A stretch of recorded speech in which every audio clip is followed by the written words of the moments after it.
So I've always thought that entrepreneurs, the actual employers, have it harder than the employees, right? Yes, it's a bigger risk reward type of scenario, but I think a lot of the things are set up for them to fail, right? And whether or not people agree with that, whatever. Obviously, everyone on this chat owns a business and is probably going to believe that kind of mindset.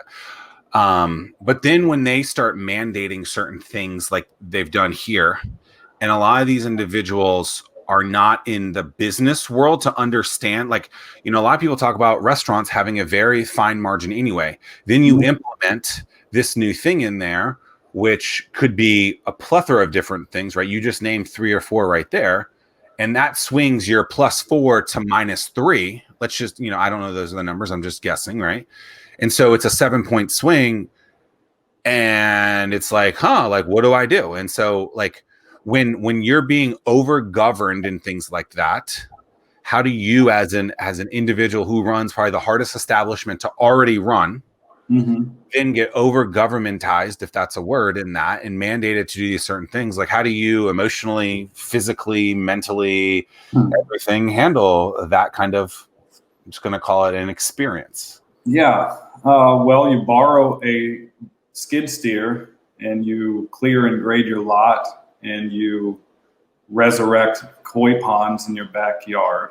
That's nothing to do with the actual business. Hey, I mean, that's what I resorted to when I wasn't worried, I was worried about the business while I was moving rocks and boulders around for this pond, and while I was, picking up 1,000-pound bucket loads of dirt and debris with the skid steer.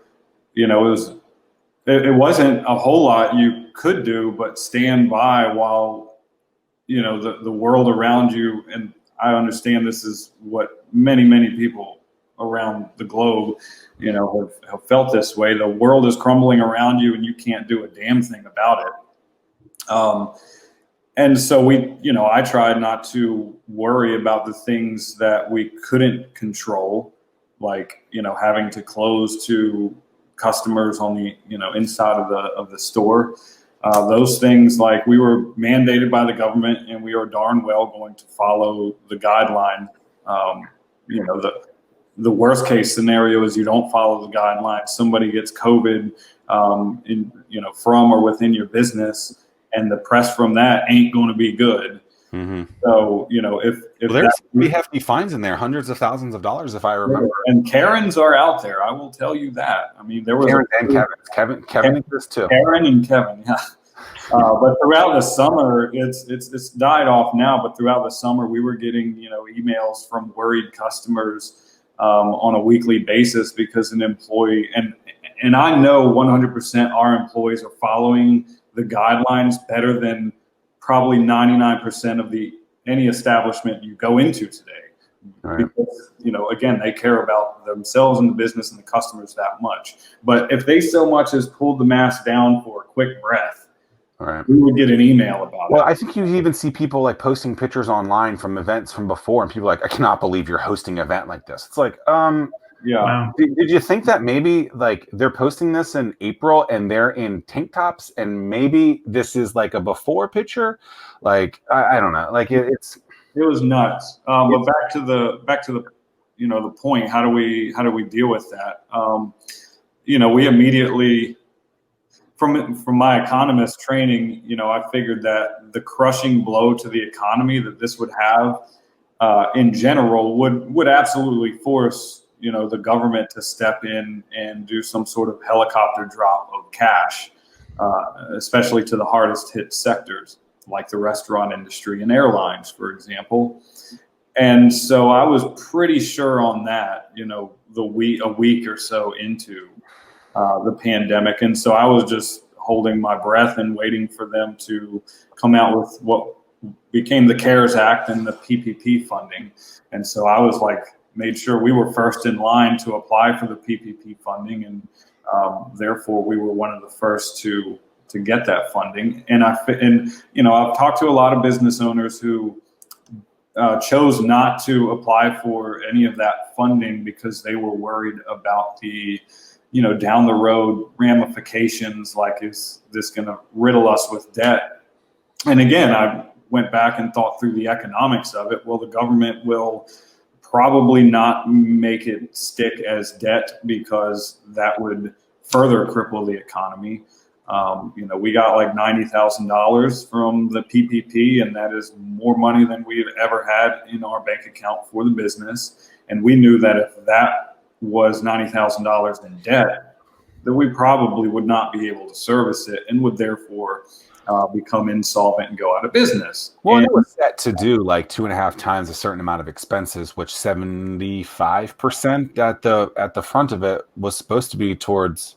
I mean, it's payrolls in the name, right? So, right. So they had originally they had that 8-week window, and that worried us and a lot of other small businesses, because it seems like so long ago. I mean, that was so long ago that we were talking about these things. I mean, if they're crippling our ability to serve customers, we don't have the need for the labor. And if you're going to pay people for not being there, then how are the people who are there going to feel, who are working for their paycheck? And then half your employees aren't working for a paycheck. So we just couldn't stomach at least for our business, and some businesses maybe that would make a lot of sense to pay people to stay home, but we just couldn't. And didn't want to blow through this PPP money, because we had no idea what the summer was going to bring. And ultimately, we've shut the stores down on 2 occasions due to what was thought of as a close contact. The first time ended up being bronchitis, and the second time was nothing at all. Well, but for an abundance of caution, we went ahead and now we're going into the now normal sniffle season. Right. And that's going to be, so I guess we're bouncing around subjects here, but we've implemented some, protocols. Like, we used to share staff between locations, and we're not doing that for now, which obviously causes some headache with staffing for either of the shops. But in the event that there's a close contact, we don't have to shut down both shops. Because there was cross-contamination between the employees of the stores, and little things like that. Like, my business response to the COVID is, I would say, different than my personal thoughts on the matter.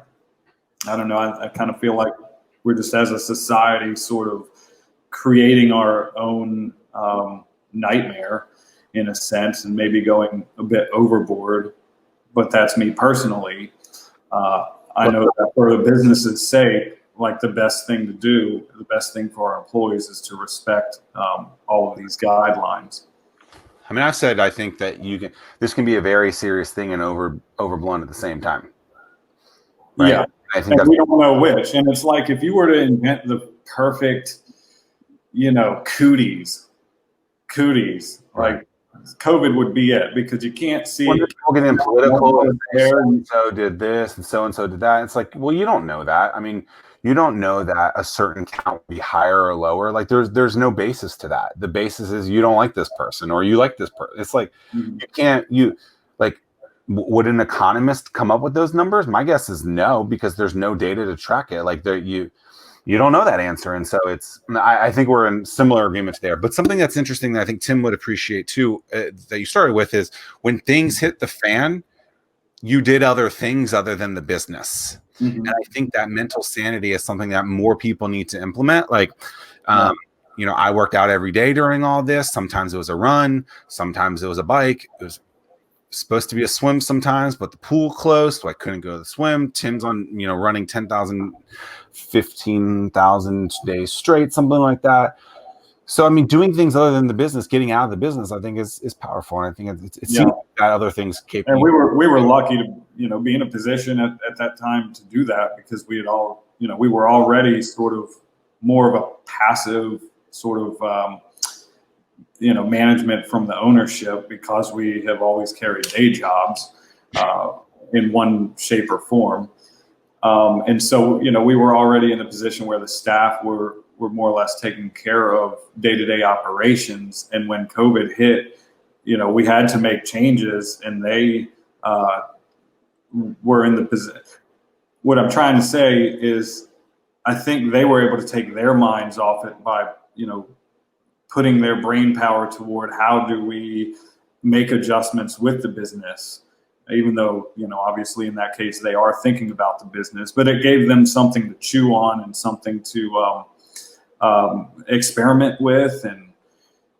And I think especially initially for them, it was probably a nice breath of fresh air not to have customers in the store and constantly, having to put on that customer service smile, which you have to do, especially when customers are in the store. But as time wore on, it was really eerie not to have customers in the store. I remember the first time I went in there after the whole shutdown started, and this was probably like 2 weeks in, that I went in there, and it was just, it was sad. It was sad not to see, it bustling with customers and conversation and cheer and all that. But, hey, we're here now. We made it through so far.